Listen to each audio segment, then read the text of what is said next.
ఇప్పుడు ఉన్న వారిలో తీసుకుంటే తెలంగాణ కాంగ్రెస్ మీరు కూడా సీనియర్, ఎందుకంటే 2 పర్యాయాలు మంత్రిగా పనిచేది, కీలకమైన పదవులు కూడా మీరు అలంకరించారు. అంటే ఇప్పుడు కాంగ్రెస్లో, తెలంగాణలో కాంగ్రెస్ పార్టీ అధికారంలోకి వస్తే నేనే సీఎం అనేవారు ఎక్కువైపోయారు. కార్యకర్తల కన్నా సీఎంలను చెప్పుకునే వాళ్ళు ఎక్కువైపోయారు అనమాట.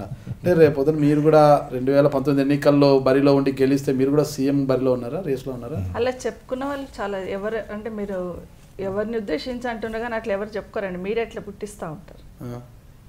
మీడియా ముందుకు వచ్చి చెప్తున్నారు కదా. సరే ఒక్కరిద్దరు ఎవరైనా చెప్తుంటారు వాళ్ళ అంబిషన్స్, కానీ అందరూ చెప్తున్నారు, అందరూ సీఎంలేని అందరూ మాట్లాడుతున్నారని దయచేసి అట్లా అది రాంగ్గా పోతూనే ఉంటుంది మా పార్టీ గురించి. అఫ్ కోర్స్ ఎందుకంటారు అట్లా అంటే మీరు ఇప్పుడే అన్నారు, ప్రతి జిల్లాలో అనుభవజ్ఞులైన వాళ్ళు ఉన్నారు, సీనియర్లు ఉన్నారు, 4 సార్లు 3 సార్లు మంత్రులుగా చేసిన వాళ్ళు ఉన్నారు, 5 సార్లు 6 సార్లు ఎమ్మెల్యేలుగా చేసిన వాళ్ళు ఉన్నారు. సహజంగా ప్రజలు కూడా ఆలోచిస్తున్నారు, ఓహో వీళ్ళు సీనియర్లు కాబట్టి వీళ్ళు రేస్లో ఉన్నారు.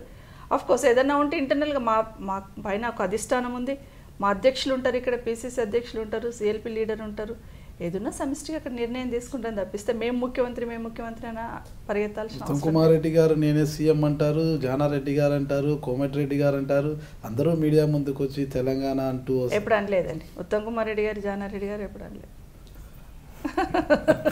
మీడియా కటింగ్స్ కూడా ఉన్నాయి మేడం, మీడియాలో కూడా వచ్చాయి. ఇటీవల ఉత్తమ్ కుమార్ రెడ్డి గారు ఒక సర్వే నిర్వహించారు కదా, దాదాపు 70 పైచిలకు స్థానాలు వస్తాయి, 50 ఈజీగా వస్తాయి, ఒక 20 స్థానాలు గట్టిగా ఫైట్ చేయాల్సి వస్తుంది అంటున్నారు కదా. అది ఎంతవరకు వాస్తవం అంటారు? 100% వాస్తవం. ఇంకెక్కువ వస్తాయి, ఇంకా ఎక్కువ అధ్యక్షులు తక్కువ చెప్పారు. అంటే సర్వే తప్ప ఉత్తమ్ కుమార్ రెడ్డి గారు? తప్పు కాదండి, ఆయన చేపించిన టైంకి అట్లా రిపోర్ట్స్ వచ్చినాయేమో. రాను అధికార పార్టీ చేస్తున్న పనులు కానివ్వండి, వాళ్ళు ఇచ్చిన హామీలు నెరవేర్చకపోవడం కానివ్వండి, ప్రజలకు ఇప్పుడిప్పుడు వాస్తవాలు అర్థమవుతున్నాయి గ్రౌండ్ లెవెల్లో. అంటే వీళ్ళు ఇన్ని రోజులు మభ్య పెట్టుకుంటూ మాటల గారెడితో పాలన చేస్తున్నారు కదా, ఇప్పుడు ఫ్యాక్ట్స్ ఏందనేది కింద జనాలకు కూడా అర్థమవుతుంది. మీరు మళ్ళీ రహస్య సర్వే చేయించారా?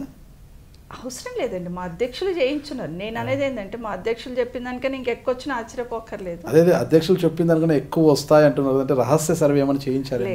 లేదండి. మీరేమైనా చేయించారా? లేదండి. కార్తిక్ రెడ్డి గారు ఏం లేదా? 2019 ఎలా పరిస్థితి ఉండబోతోంది, నేను మా అమ్మగారికి గెలుస్తామా లేదా? రాజకీయంగా అమ్మగారికి కానీ మాకు అవగాహన ఉందండి. ఒక ప్రభుత్వం ఎలా పరిపాలిస్తుంది, పరిపాలించిన పనితీరు ఎలా ఉంది, ఆ పనితీరు బట్టి ఓట్లు ఎలా వస్తాయని కొంచెం అమ్మగారికి అవగాహన ఉంది. కానీ 30 ఏళ్ళ నుంచి రాజకీయాలు చూస్తున్నా, నేను కూడా 30 సంవత్సరాల నుంచి రాజకీయాలు వాటం పట్టించుకున్నాను కాబట్టి నాకు కూడా అర్థమవుతుంది. ఏ సర్వే చేయకపోయినా కూడా స్పష్టంగా చెప్పొచ్చు, రానున్న రోజుల్లో టీఆర్ఎస్ పార్టీ అధికారంలోకి రాదు. ముమ్మాటికి ప్రతిపక్ష హోదాగా ప్రతిపక్ష పాత్ర పోషిస్తున్న కాంగ్రెస్ పార్టీ అధికారంలోకి రాబోతుంది. ఎలా చెప్తారు?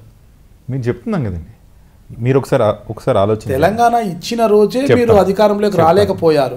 ఇప్పుడు మీ బలం తక్కువ ఉంది, పోరుబాటు అంతగా లేదు, ఏదో ఉడతాబత్తిగా చేస్తున్నారు, అసెంబ్లీలో పెద్ద వాయిస్ వినిపించే వాళ్ళు కూడా లేకపోయారు అంటే ఏ విధంగా సాధ్యం? అసెంబ్లీలో వాయిస్ వినిపించినా వినిపించకపోయినా, గ్రౌండ్లో కనిపించకపోయినా ప్రజలు ఒకసారి నిర్ణయించుకున్నారనుకోండి, నిన్న మీకు తెలియదేం లేదు. చాలా రాష్ట్రాలు మనం చూసాం. ఫర్ ఎగ్జాంపుల్ 2 సంవత్సరాల కిందట ఢిల్లీలో జరిగిన ఆమ్ ఆద్మీ పార్టీ ఎలక్షన్స్, అంటే ఢిల్లీ ఎలక్షన్స్లో 3 నుంచి 4 సీట్లు లేని ఆమ్ ఆద్మీ పార్టీ, అంటే అసలు సీట్లే లేని ఆమ్ ఆద్మీ పార్టీ ఒకటేసారి ఎలక్షన్స్ పెడితే దాదాపు మెజారిటీ వరకు వచ్చింది. ప్రజలు ఒకసారి నిర్ణయించుకున్నారనుకోండి ప్రధాన పార్టీకి ఓట్లు వేయాలని, మన పర్ఫార్మెన్స్ ఏది ఎక్కడ ఉన్నా కూడా దానికి పెద్దగా ఆఖరికి రాదు. ప్రజలు నిర్ణయించుకున్నారని మీరు ఎలా డిసైడ్ చేస్తారు? నిర్ణయించుకుంటారు అని చెప్తారు. ఎలా డిసైడ్ చేస్తారు? తెలంగాణ ఇచ్చినప్పుడే మీరు రాలేదని మీరు ఒక మాట అన్నారు.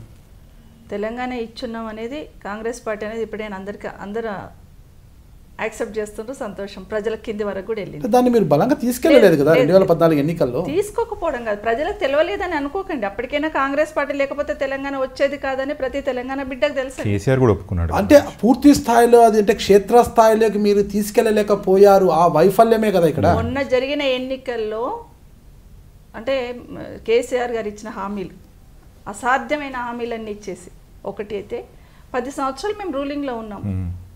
అఫ్కోర్స్ కొత్త పార్టీ వచ్చి, కొత్త నాయకుడు వచ్చి కొత్తగా మాటలు చెప్తా ఉంటే డెఫినెట్గా జనాలు ఒకసారి అవకాశం ఇద్దాం అనుకున్నారు, ఇచ్చారు. ఇప్పుడు వాస్తవాలు అర్థమవుతున్నాయి. మీరు ఎందుకు హామీలు ఇవ్వలేకపోయారు?